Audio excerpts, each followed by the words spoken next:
नमस्कार, मैं हूं जेपी शर्मा। फिर से बहुत बहुत स्वागत करता हूं हमारे YouTube चैनल चाय गुरु में। कैसे हैं आप लोग? आशा करता हूं आप सब मस्त होंगे, एकदम चाय के जैसा फ्रेश होंगे। तो चलिए, आज हम कुछ खास लेके आए हैं आपके लिए। उससे पहले मैं एक बात बताऊंगा भैया, पहले वाली चाय तो बहुत अच्छी थी, अभी तो चाय गड़बड़ आ गई। पहले बहुत कड़क था, अभी तो पानी जैसा पतला हो गया।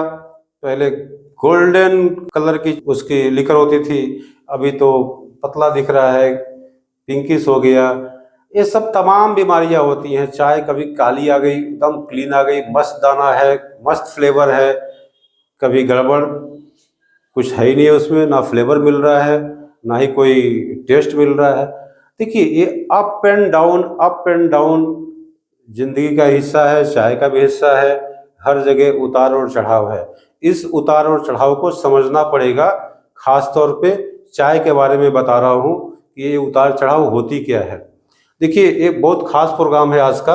आप समझने की कोशिश करेंगे, चाहे वो अपने घर के लिए चाय ले रहे हैं, या किसी बिजनेस पर्पस के लिए ले रहे हैं, या कारण जो भी हो, या आप पैकेटिंग कर रहे हैं, तो ये सब चीज़ों को जानना अति आवश्यक है।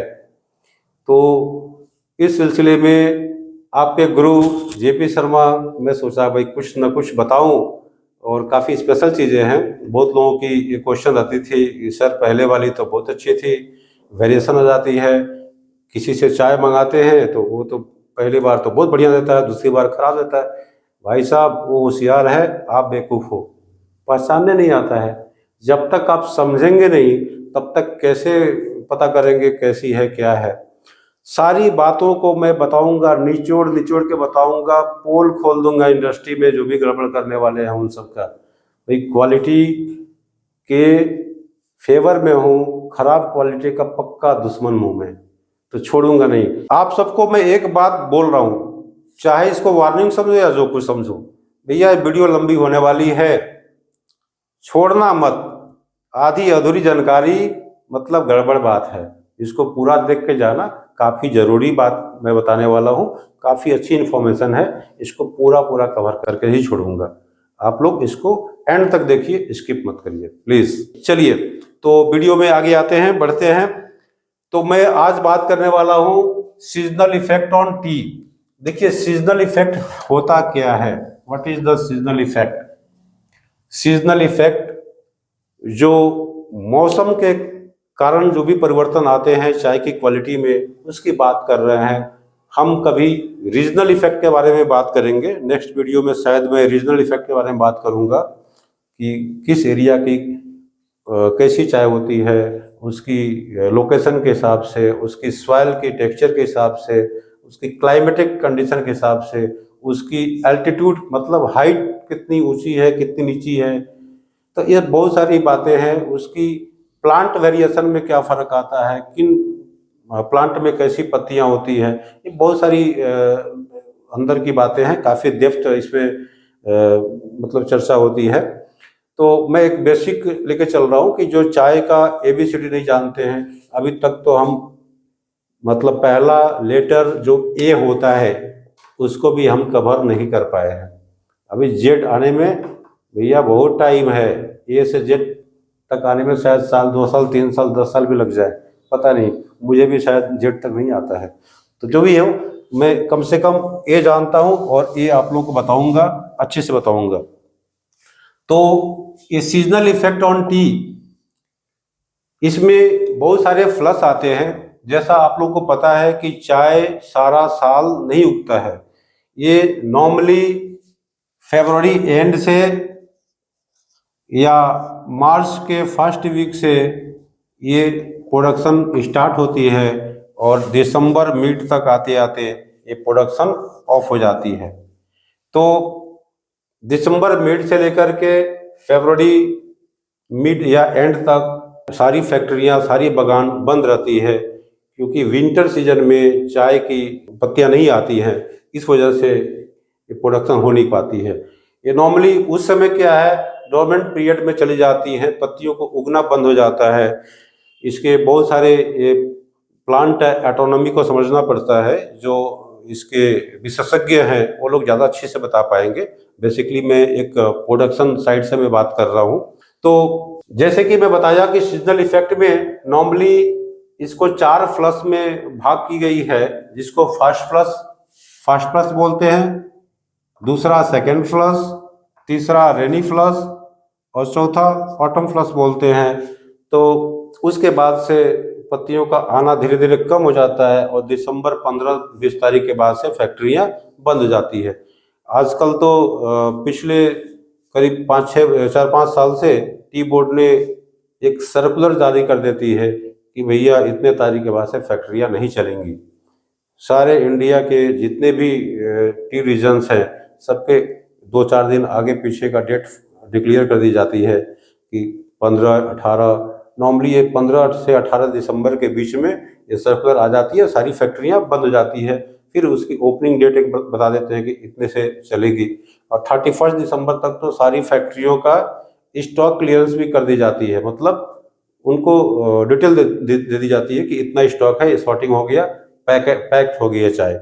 एनीवे, तो हम बात कर रहे हैं फर्स्ट फ्लश के बारे में। तो सबसे पहले हम बात करेंगे फर्स्ट फ्लश के बारे में। तो देखिए, फर्स्ट फ्लश में जब पत्तियों का आना चालू होता है तो उस समय की पत्तियों के अंदर जो उसकी बायोकेमिकल कंपाउंड्स है काफ़ी उच्चतम स्तर पे होती है। पत्तियां काफ़ी कोमल होती है, छोटी होती है और इनकी चाय, इसको बोल सकते हैं सॉलिड मटेरियल। सॉलिड मटेरियल इसके अंदर में काफ़ी ज़्यादा होती है। सॉलिड मैटर्स इसके अंदर में क्या होता है, काफ़ी ज़्यादा होता है। तो इस वजह से फर्स्ट फ्लश की पत्तियां दंडदार होंगी, काली होगी, इसमें कुछ हद तक अच्छी खासी ब्लूम होती है और उसमें फ्लेवर जो है, फ्लेवर की मात्रा काफ़ी अच्छी होती है। लिकर उतनी गाढ़ी नहीं आती है, लेकिन ये चाय काफ़ी सुगंधित होती है, मज़ेदार होती है और इसकी प्रोडक्शन भी काफ़ी कम होती है। तो फर्स्ट फ्लश का पीरियड जो है हार्डली 15, 20, 25 दिन से ऊपर की नहीं होती है। उसके बाद से पत्तियों में क्या आ जाती है, एक डोर्मेंट पीरियड आ जाती है। ये पीरियड जो है एक तरीके से एक निष्क्रिय अवस्था होती है। इस समय पत्तियों का आना बंद हो जाता है। बगानों में एक इसका एक भाषा है बोलने का, बांझी पीरियड। बांझी का मतलब जो बांझ होते हैं, बांझ का मतलब और ज़्यादा उत्पादन नहीं कर सकते। बांझ का तात्पर्य यह भी हो सकता है कि और बच्चे पैदा नहीं हो सकता। तो मतलब ये पत्तियों का आना बंद हो जाता है, उसमें बड्स नहीं होते हैं, इस वजह से उनको प्लग की जाती है। इसकी क्वालिटी काफ़ी इन्फीरियर होती है, हल्की पत्ती होती है और ये पीरियड जो है अराउंड 20-25 दिन का ये भी होता है। 20 डेज अप्रॉक्स तो होता ही होता है। तो देखिए, फर्स्ट फ्लश की जो चाय है, फर्स्ट फ्लश की चाय कम क्वांटिटी में होती है, रिटेलर्स इसको ज़्यादा पसंद करते हैं। ये एक स्पेशलिटी टी जैसी इसको काउंट की जा सकती है और ये चाय मतलब पैकेटियर्स तो इसको पसंद करते नहीं है, लोग डायरेक्टली लेते हैं, कंज्यूम करते हैं। इसकी अलग एक खुशबू और फ्लेवर होती है। हाँ, कुछ सावधानी रखने की ज़रूरत है। फर्स्ट फ्लश की चाय में केमिकल कंटेमिनेटेड होने की संभावना ज़्यादा होती है, तो इसकी भी ध्यान रखनी चाहिए। फर्स्ट फ्लश की जो बातें, आम बात ये होती है कि इसकी लाइफ भी कम होती है। इसके कई रीज़न हो सकते हैं। अब जो सबसे इम्पॉर्टेंट पीरियड है वो है second flush, very very important. देखिए, सेकेंड फ्लश की चाय ये काफ़ी इम्पोर्टेंट है। इस चाय की उत्पादन भी काफ़ी ज़्यादा होती है और ये जो पीरियड है ये कम से कम 1 से 2 महीने तक रहता है। अब देखो, इसमें एक बात ये है, 1 से 2 महीने का जो ये पीरियड है, ये ज़रूरी नहीं है कि सारे बागान में एक साथ ख़त्म हो गया। थोड़ा सा वेरिएशन हो सकता है, कोई 5-10 दिन आगे पीछे हो सकता है। इसके बहुत सारे प्रूनिंग साइकिल पे भी डिपेंड कर सकते हैं। बागानों में जो पत्तियों की छटाई की गई है वो कितना डिप की गई है, कितना लाइट की गई है, कि स्किप की गई है, उस पर भी डिपेंड होता है। उसके क्लाइमेटिक कंडीशन पे डिपेंड होते हैं। इरिगेशन कैसा दिया गया, उस वहाँ पे वेदर कैसा था, बारिश कितनी हुई, आई मीन रेनफॉल कितनी हुई, बहुत सारी फैक्टर्स हैं सेकेंड फ्लश को डिटरमाइन करती हैं। वो कुछ दिन डिले हो सकता है, कुछ दिन अर्ली भी आ सकती है। बट सेकेंड फ्लश की चाय में एक बैलेंस क्वालिटी देखने को मिलती है। ये चाय फ्लेवर और लिकर दोनों में एक बैलेंस होती है। और अपीयरेंस की बात करें तो ये हल्की सी ब्लैकिश ब्राउनिश टेंड में आ सकती है compare to first class. First class की चाय तो जेट ब्लैक होगी, एकदम काली होगी, लेकिन सेकंड क्लास की चाय ब्लैकिश ब्राउनिश हो सकती है, क्लीन होती है। और इस चाय में भरपूर मात्रा में एक स्ट्रेंथ लेवल भी होता है, जो मैक्सिमम जो है पैकेटियर्स जो पैकेट करना चाहते हैं या ब्लेंडिंग पर्पस के लिए, इवन सिंगल यूज के लिए इस चाय को लेना पसंद करते हैं। तो मैं पहले जो बताया था कि वेरिएशन क्यों होती है, भाई फर्स्ट क्लास की चाय की अलग खासियत है, सेकंड क्लास की अलग खासियत है। आपने फर्स्ट क्लास की चाय मंगाई, उसकी अलग क्वालिटी थी, सेकंड क्लास की चाय मंगाई और इसकी क्वालिटी में डिफरेंस आ गई, आपको पता नहीं है, आपने बोला अरे भाई क्या दे दिया, क्या ले लिया हम लोग। तो ये जानना जरूरी है कि आप जब चाय मंगा रहे हैं उस समय का मार्केट ट्रेंड, उस समय का सीजन, उस समय का वेदर, बहुत सारी चीजें इफेक्ट करती हैं चाय के ऊपर में। तो ये सब भी आपको अपडेट अपने आप को करते रहना पड़ेगा एक अच्छी चाय परचेस करने से पहले।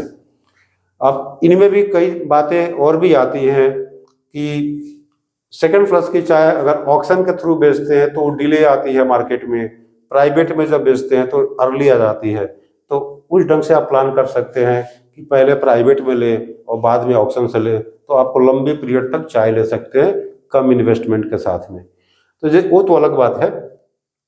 अब सेकेंड फ्लश के बाद भी हल्की फुल्की बांझी पीरियड आती है। देखिए बांझी पीरियड तो थ्रू आउट द ईयर कई राउंड चलती है शॉर्ट टाइम के लिए। ऐसा नहीं कि पत्तियां उग रही है तो एकदम लगातार उगते रहेंगी, एक राउंड दो राउंड तोड़े फिर हल्की फुल्की बांझी पीरियड आएगी, डोरमेंट पीरियड जिसको बोलते हैं, फिर एक नई फ्लश आएगी। और ये फ्लश आती है वहाँ का वातावरण के हिसाब से, वहाँ का क्लाइमेट कंडीशन के हिसाब से, सॉइल कंडीशन के हिसाब से। बारिश अच्छी आ गई, ह्यूमिडिटी काफ़ी अच्छी है, तो चाय के लिए जो एटमॉस्फियर होना चाहिए, अच्छी आर्द्रता हो, मतलब उमस हो और एक अच्छा टेम्परेचर हो, काफ़ी ज़्यादा भी नहीं काफ़ी कम भी नहीं। तो जो इसके फेवरेबल एटमॉस्फियर है, अगर वो फेवरेबल होते हैं तो ये सब फ्लश नॉर्मल तरीके से ठीक ठाक आते रहते हैं। साथ में उसकी कई तरह का मैन्यूरिंग करनी होती है, इरिगेशन की ज़रूरत पड़ती है, उसमें स्प्रेइंग की ज़रूरत पड़ती है, बहुत सारी ये गार्डन मेंटेनेंस की बातें हैं। तो ये सब का भी हल्का फुल्का ज्ञान होना चाहिए। अब देखिए, अब रेनी फ्लश काफ़ी लंबा चलने वाला है। ये नॉर्मली सेकेंड फ्लश आपको जून के एंड तक, ये सेकेंड फ्लश क्या होती है, एंड हो जाती है, जून के एंड तक एंड हो जाती है। तो मैं बोलूँगा कि जून से पहले पहले या जून के लास्ट तक आपको सेकेंड फ्लश की चाय जितनी लेनी चाहिए ले लेनी चाहिए। अब बात आती है जून के बाद। अगर जून के बाद जुलाई में चाय लेनी है तो ऑक्शन पे भरोसा कर सकते हैं। कुछ चाय रीप्रिंट होती है, कुछ चाय एक महीने लेट से ऑक्शन में आती है। तो ये जो है वहाँ पे एक ऑक्शन पे एक सुविधा मिल सकता है, लेकिन मार्केट के हिसाब से रेट क्या जाएगा नहीं जाएगा वो डिफरेंट इशू है। अब रह गई रेनी फ्लश। देखिए रेनी फ्लश काफ़ी लॉन्ग टाइम तक चलने वाला रेनी फ्लश क्या है, सबसे लेंदी चलता है और इस समय चाय काफ़ी सस्ती होती है और इस समय की चाय की क्वालिटी इन्फीरियर भी होती है। अब देखिए सबसे ज़्यादा क्रॉप मिलता है रेनी फ्लश के टाइम पे, सेकेंड फ्लश में मिलता है, बैलेंस होता है, this can be easily manageable. But rainy flush में कभी कभी आउट ऑफ कंट्रोल हो जाता है, ऐसे लगा कि अचानक कोई बाढ़ आ गया। तो पत्तियों की कभी कोई बाढ़ आ जाती है, उस समय उनकी जो मशीनरीज होती है, जो वर्कर्स होते हैं, जो स्टाफ होते हैं, वो इतने ज़्यादा रात दिन काम करने के बाद भी इतना ज़्यादा फ्लश होता है कि उसको कंट्रोल नहीं कर पाते हैं। उस समय उनकी क्वालिटी इन्फीरियर होने लगती है। तो इसलिए रेनी फ्लश की चाय को आपको देख के, सोच के, समझ के लेनी चाहिए। रेनी फ्लश की चाय में से अगर हम सेकेंड फ्लश और फर्स्ट फ्लश की कंपैरिजन करें तो धीरे धीरे डाउनग्रेड में जाएगी, इसकी क्वालिटी डाउन होगी। नॉर्मली ब्राउनिश होती है, उसमें फाइबर आने के चांसेस ज़्यादा होते हैं, इसकी लीकर की स्ट्रेंथ घट जाती है, ये पतली हो जाती है। कुछ मैन्युफैक्चरिंग प्रोसेस में अगर विदरिंग सही नहीं की गई तो लीकर पिंकिश तरफ जा सकती है, या लीकर की स्ट्रेंथ काफ़ी पतली होती है कंपेयर टू सेकेंड फ्लश। ठीक है, तो सेकेंड फ्लश की चाय तो सारे फ्लश में जबरदस्त मानी जाती है, गोल्डन इसको पीरियड बोल सकते हैं, और 2 महीने के लिए तो ये रहता ही है मैक्सिमम। लेकिन रेनी फ्लश की चाय इकोनॉमिकल है, लोगों को लेना चाहिए, सस्ता है, बट आप क्वालिटी चेक करके ले, अच्छा से देख करके ले। इस समय कई तरह के इसमें चेंजेस आता है, तो ये चीज़ों को समझना ज़रूरी है।